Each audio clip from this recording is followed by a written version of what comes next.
2020 was like the beginning of our peak year in business.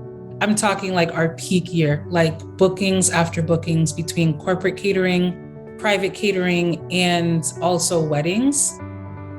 I am Nahika Hillery. I'm the chef and owner of Creole Corner by Chef Nahika, and I'm located in Austin, Texas. When the pandemic hit, I just received hundreds of emails of cancellations, and my heart was breaking every single day. I couldn't accept the fact that this was it.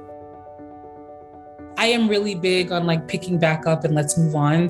So I started to meal prep. I'm a chef in the neighborhood. I can cook pretty much everything. My neighbors would tell their friends, who would tell their friends, and it ended up expanding like all over Austin.